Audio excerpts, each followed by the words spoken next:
जय हिंद दोस्तों, न्यूज़ सच से सच तक में आप सभी का स्वागत है। और अभी हम लोग बात करेंगे बिहार के शिक्षा व्यवस्था पे। किस तरीके से बिहार सरकार सिर्फ और सिर्फ जाति समुदाय पे लोगों को आज भी बांटना चाहती है। सिर्फ और सिर्फ धर्म की बातें पे बरगला कर लोगों को असल मुद्दा से भटकाना चाहती है। जरा इसको गौर से समझने की आवश्यकता है। बिहार सरकार का नया अपडेट जारी हुआ है जिसमें कई सारी छुट्टियों को रद्द कर दिया गया है। और हाँ, छुट्टियों को मतलब हमेशा के लिए रद्द नहीं किया गया है, बल्कि सिर्फ और सिर्फ 3 महीने की छुट्टियों को रद्द किया गया और सिर्फ 2023 के लिए। अब जरा सोचिएगा, अभी से सितंबर से दिसंबर के बीच में लगभग 23 छुट्टी थी शिक्षा विभाग में, जिसे कम करके 11 कर दिया गया है। अच्छी बात है, आपने छुट्टी कम कर दिया, लेकिन जरा सोचिएगा किस तरीके से छुट्टी कम किया गया था। कल रक्षाबंधन था और रक्षाबंधन की छुट्टी रद्द कर दी गई थी। सारे शिक्षक पहुंचे थे विद्यालय, क्योंकि भाई के पाठक से डर था। अगर आप विद्यालय नहीं गए तो के पाठक की कलम चल सकती है, और के पाठक की कलम चली तो आपका परिवार रोड पे आ जाएगा, तमाम शिक्षकों का परिवार रोड पे आ जाएगा। इसलिए सारे शिक्षकों को विद्यालय पहुंचना आवश्यक, एकदम आवश्यक था। लेकिन जरा एक बार ये भी सोच लेना चाहिए थी के महोदय जी, के पाठक जी, कि आपके विद्यालय में कितने बच्चे पहुंचे थे। शिक्षक तो पहुंचे थे आपके दबाव के कारण, आपके दोहरी यूं कह दे तो तानाशाही दावे की वजह से शिक्षक तो पहुंच गए थे। लेकिन क्या आपके विद्यार्थी विद्यालय पहुंचे थे? क्या विद्यार्थियों ने विद्यालय पहुंचकर रक्षाबंधन के दिन में पढ़ना जरूरी समझा? नहीं समझा।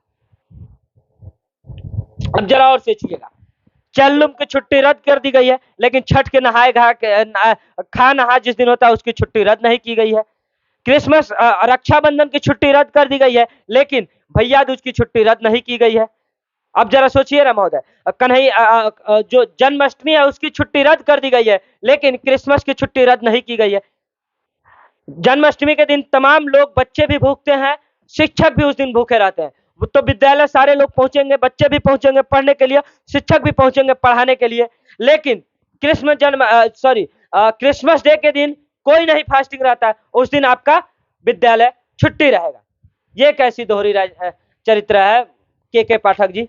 अब जरा सोचिएगा, जो औरतों का एक महान पर्व होता है तीज, और एक पर्व होता है ज्योतिया, ये दोनों पर्व निर्जला पर्व है, और इसमें तमाम महिला शिक्षक आपके यूं कह दे तो ये तानाशाही मतलब नीति के वजह से विद्यालय पहुंचेंगे। काहे कि कहीं ना कहीं अगर वो विद्यालय नहीं पहुंचे तो उनका कलम चल जाएगा और उनके परिवार रोड पे आ जाएगा, और वो लोग की नौकरी हाथ से चली जाएगी। नहीं तो उनको विद्यालय पहुंचना पड़ेगा। अब जरा सोचिए ना महोदय, जिस दिन वो निर्जला व्रत करेंगी उस दिन वो विद्यालय पहुंचेंगी।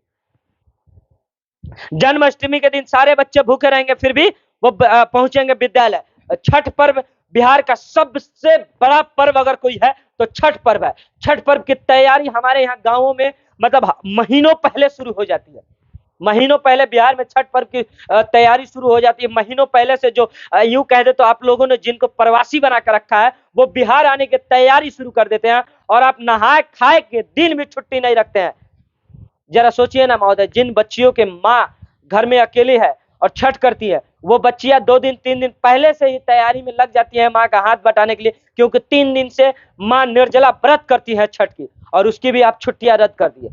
चलिए कोई बात नहीं, अगर आप चाहते हैं कि इन 12 छुट्टियों से, महाज साल के इन 12 दिनों से मैं पढ़ा के आप बच्चों को आईएएस आईपीएस डॉक्टर इंजीनियर बना देंगे, साइंटिस्ट बना देंगे, तो मुझे खुशी है, मुझे खुशी है। लेकिन जरा एक बार बता दीजिए ना महोदय, आपके चुनाव में वही शिक्षक जब जाते हैं आपके चुनाव की ड्यूटी में, आप बच्चों का पढ़ाई डिस्टर्ब होता है, उस वक्त आपका दिमाग कहाँ रहता है? उस वक्त आप क्यों नहीं काम करते हैं कि नहीं बच्चों शिक्षकों को सिर्फ और सिर्फ पढ़ाने की जिम्मेवारी है, चुनाव करवाने की नहीं। जब आपके शिक्षक गली गली चौक चौराहे गांवों में घूम के आपकी जातिगत जनगणना करते हैं, तो आपका ध्यान कहाँ रहता है महोदय? और विद्यालय में शिक्षक नहीं पहुंचते हैं तो आपका ध्यान कहाँ रहता है महोदय? आप क्यों नहीं उस समय आपका ध्यान आकृष्ट करते हैं विद्यालयों में कि नहीं शिक्षक सिर्फ और सिर्फ बच्चों को पढ़ाएंगे और ना कि वो जातिगत जनगणना करेंगे? सिर्फ और सिर्फ शिक्षकों की जिम्मेवारी है बच्चों का जिंदगी संवारना और पढ़ाना। उस वक्त आपका ध्यान कहाँ चला जाता है महोदय? जरा मुझे बता दीजिए ना। आप तो एक और कानून लाए थे, हालांकि वो कानून आप वापस ले लिए कि शिक्षक आपके शराब की निगरानी करेंगे। अब जरा महोदय बता दीजिए ना कि शिक्षक पढ़ाएंगे या फिर आपके शराब शराब जो आप बंद किए हैं और फिर भी बिहार में बिक रहा, उसकी निगरानी करेंगे। उस वक्त आपको सोचना चाहिए ना महोदय कि सिर्फ और सिर्फ शिक्षकों की जिम्मेवारी है बच्चों को पढ़ाना और बच्चों के भविष्य को संवारना, बच्चों को आईपीएस, डॉक्टर, इंजीनियर बनाना। क्यों आप ये दोहरा चरित्र करते हैं महोदय? आपके आपके विद्यालयों में जब आपके चुनाव होता है तो विद्यालय में 3 दिन 4 दिन पहले से छुट्टी हो जाती है। उस चुनाव के वक्त जब छुट्टियां होती है, बच्चे पढ़ाई से डिस्टर्ब होते हैं, बच्चों का पठन क्रिया बंद होता है, उस वक्त आपका ध्यान कहाँ चला जाता है महोदय? उस वक्त ना आपका ध्यान आना चाहिए कि नहीं, इन विद्यालयों में बच्चों के सिर्फ और सिर्फ पढ़ाई होगी। चुनाव का व्यवस्था जिस तरीके से हर एक पार्टी, राजनीतिक पार्टियां करोड़ों रुपया खर्चा करके चुनाव करवाती है, उसी तरीके से चुनाव के लिए अलग से भवन का व्यवस्था कराया जाएगा। अलग भवनों में चुनाव होगा, ना बच्चों का पठन क्रिया डिस्टर्ब नहीं होगा। आप तो सामुदायिक भवन हर गांव में बनवाते नहीं है, पंचायत भवन बनवाते नहीं है, ग्राम कचहरी बनवाते नहीं, इन सब जगहों पर आपको चुनाव करवाना चाहिए महोदय। उस वक्त आपका दिमाग कहां चला जाता है? और आप कहते हैं कि इन 12 दिनों में आप बच्चों के पठन पाठन को, मतलब मुझे नहीं समझता है कि किस चांद पे आप लेके जाना चाहते हैं इन 12 दिनों की छुट्टियों को बंद करके। और मैं दावे के साथ कहता हूं इन 12 दिनों में 25% भी बच्चे विद्यालय में नहीं जाएंगे। और मैं बच्चों को नहीं कर रहा हूं कि आप मत जाओ, आप आंकड़ा देख लीजिए, और नहीं होना तो कल का, सिर्फ और सिर्फ कल रक्षाबंधन का आप आंकड़ा देख लीजिए कितने बच्चे गए थे आपके विद्यालयों में। महोदय, सिर्फ तानाशाही से नहीं चलता है कोई भी सिस्टम। मुझे तो समझ में नहीं आता है कि महोदय आप कौन सी दोहरी चरित्र लगाते हैं। अब जरा उस दोहरी चरित्रों को भी गौर से समझिएगा। 2005 से 2011 तक बिहार में एक बहुत बड़ा, यूं कह दे तो भ्रष्टाचार का एक सिस्टम चला था। उस सिस्टम को समझने की आवश्यकता है।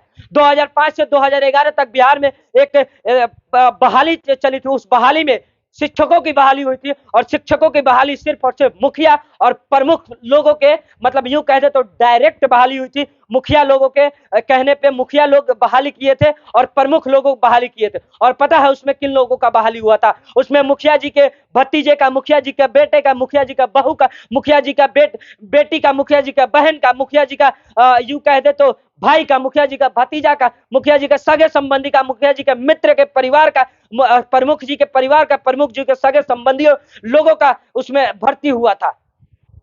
और उसके बाद आप एक कानून लाए कि, और सबका पता है, सबका फोल्डर बना था, और जो लोग बहाली किए थे, जिनका बहाली मुखिया जी किए थे, जिनका बहाली प्रमुख साहब किए थे, उन लोगों का एक एक फोल्डर बना था और मुखिया जी के ऑफिस में, प्रमुख साहब के ऑफिस में उसको जमा किया गया था।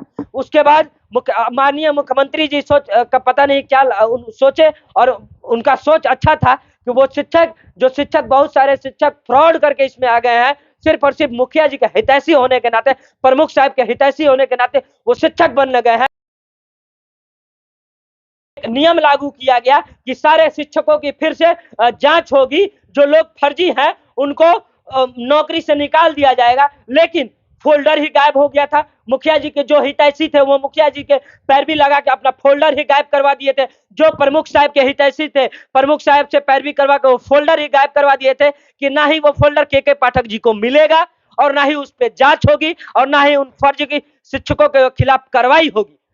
तो फिर इसमें बहुत सारे जो शिक्षक थे जिनके पास गुणवत्ता थी, जो फर्जी नहीं थे, वो कोर्ट का रास्ता अपनाए, और कोर्ट ने इन लोगों पे मतलब कानून लगाया कि कहीं ना किसी भी तरीके से उन फर्जी शिक्षकों का फोल्डर ढूंढा जाए, उन शिक्षकों के ऊपर कार्रवाई किया जाए। नहीं तो कई बार वो देखने को सामने आ रहा था कि कई शिक्षक जो मेच्योर है, जिनके पास उचित शिक्षा है, जिनके पास डिग्रियां है, वो लोग को भी परेशानी होती थी इन फर्जी शिक्षकों की वजह से।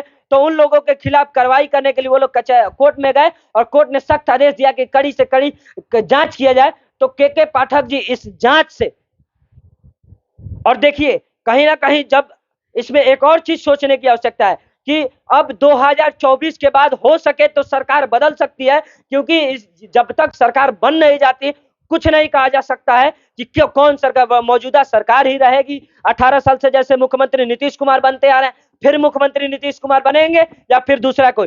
तो अब तक तो माननीय मुख्यमंत्री जी पे कोई भी घोटाला नहीं मतलब लगा है। लेकिन अगर मुख्यमंत्री जी संजोगवश नहीं बनते हैं मुख्यमंत्री, तो फिर मुख्यमंत्री जी पे एक बड़ा घोटाला लगेगा। शिक्षकों की घोटाला के लिए। इसलिए मुख्यमंत्री जी ने के पाठक जी को कड़ी से कड़ा निर्देश दिया है कि आप कुछ भी कीजिए, फर्जी शिक्षकों का जो फोल्डर ढूंढवाइए, उन लोगों के ऊपर कार्रवाई कीजिए और उन लोगों को कहीं ना कहीं निष्कासित कीजिए, ताकि दूसरी सरकार आए तो हमारे ऊपर फर्ज मतलब घोटाला का आरोप न लगाए और मैं दोषी ना हूं। इसके लिए चाहे कुछ भी कीजिए, लेकिन फर्जी शिक्षकों को बाहर कीजिए। चलिए, ये तो अच्छी है कि फर्जी शिक्षकों के खिलाफ कार्रवाई होना चाहिए, लेकिन इन सब मुद्दों पे बात ना हो, इसके लिए के पाठक समय समय पे एक यूं कह दो तो दोहरा चरित्र अपना रहे हैं और लोगों को असल मुद्दों से भटकाने के लिए, हिंदू मुस्लिम करवाने के लिए, धर्म की राजनीति करने के लिए, धर्म पे लोगों को चर्चा करने के लिए, आपसी विद्रोह फैलाने के लिए ये छुट्टियों का खेल खेल रहे हैं। क्या आप बताइए ना, इन 12 दिन की छुट्टियों से क्या बन बिगड़ जाने वाला है? और क्या जो महिलाएं निर्जला व्रत करेंगी ज्योतिया में, जो महिलाएं निर्जला व्रत करेंगी तीज में, वो जाके बोर्ड पे खड़ा होके 8 घंटा चिल्ला के बच्चों को पढ़ा पाएंगी? आप जरा सोचिए ना महोदय। कल रक्षाबंधन का आप एक बार निगरानी करा लीजिए, देख लीजिए कितने विद्यार्थी पहुंचे थे विद्यालय में। शिक्षक तो पहुंचे थे आपके तानाशाही की वजह से, लेकिन क्या विद्यालय में बच्चों पहुंचे थे? देख लीजिए ना, जन्माष्टमी के दिन बच्चे भी भूखे रहते हैं, कई शिक्षक भी भूखे रहते हैं। क्या उस अवस्था में पढ़ाई हो पाएगी? जरा बता दीजिए ना महोदय मुझे। अगर आपको असली मायने में शिक्षा व्यवस्था में सुधार कराना ही है, तो आपको भी पता है के पाठक जी, विद्यालय में शिक्षकों से बोरा मत बिछवाइए, शिक्षकों से खिचड़ी मत बनवाइए, मिड डे मील के में 4 शिक्षकों को मत झोंकिए, उन शिक्षकों से पढ़ाई करवाइए। मिड डे मील के लिए अलग से आप व्यवस्था कीजिए, ताकि एक व्यक्ति रहे जो सारी चीजों का मैनेजमेंट करे, तब ना शिक्षा व्यवस्था में कार्रवाई मतलब बेहतर हो पाएगा। या फिर आप शिक्षकों से चुनाव करवाइएगा, आप शिक्षकों से जातिगत जनगणना करवाइएगा, आप शिक्षकों से शराब की निगरानी करवाइएगा, आप शिक्षकों से यूं कह दे तो जब भी समय समय पर सरकार की जो भी योजनाएं है उसमें शिक्षा से भटका के उसमें लगाइएगा, आप शिक्षकों से बोरा बेचवाइएगा, आप शिक्षकों से खिचड़ी बनवाइएगा, तब तो आपका शिक्षा व्यवस्था थोड़ी सुधरेगा महोदय। आप क्यों असल मुद्दों से भटका के लोगों को गुमराह करना चाहते हैं? आप अपनी माननीय मुख्यमंत्री जी, अपनी फायदा के लिए आप क्यों लोगों को गुमराह करना चाहते हैं? और पता नहीं, मुझे नहीं समझ में आता है कि कुछ दिन पहले तो समझ में आता था कि बिहार में एक शिक्षा विभाग के लिए शिक्षा मंत्री भी होते हैं, लेकिन अब तो मुझे ये भी समझ में नहीं आ रहा कि शिक्षा मंत्री भी बिहार में है, क्योंकि कुछ भी हो जाता है, चाहे कुछ भी हो जाए, शिक्षा मंत्री का मुंह तक नहीं खुलता है। मुझे समझ में ही नहीं आता कि शिक्षा मंत्री है तो है कहां। हाँ, शिक्षा मंत्री समय समय पर उल बयान जरूर देते हैं, कभी रामचरितमानस तो कभी किसी चीज पे बयान देकर अपने बयानों से हमेशा चर्चे में रहते थे। हालांकि 2-3 महीने से वो गायब है, पता नहीं क्या कर रहे हैं, मुझे समझ में नहीं आता है। तो शिक्षा व्यवस्था के इस व्यवस्था को समझने की आवश्यकता है और हम युवा वर्ग को आगे आने की आवश्यकता है और सरकार की आंखों में आंखें डाल के सवाल पूछने की आवश्यकता है कि आप जब तक सवाल नहीं पूछेंगे, आपके ऊपर जातिगत कार्ड ये खेलते रहेंगे और आपको गुमराह करते रहेंगे और आपके बच्चों का कहीं ना कहीं ये भविष्य बिगाड़ते रहेंगे और आपके यूं कह दो तो आस्था के साथ भी खिलवाड़ करते रहेंगे, सिर्फ और सिर्फ चंद वोटों के लिए, अपनी कुर्सी बचाने के लिए। बल्कि इन सारे मुद्दों पे आप लोग क्या सोचते हैं, कमेंट करके जरूर बताइएगा। वीडियो के अंत में सिर्फ और सिर्फ एक ही शब्द बोलेंगे, जय हिंद।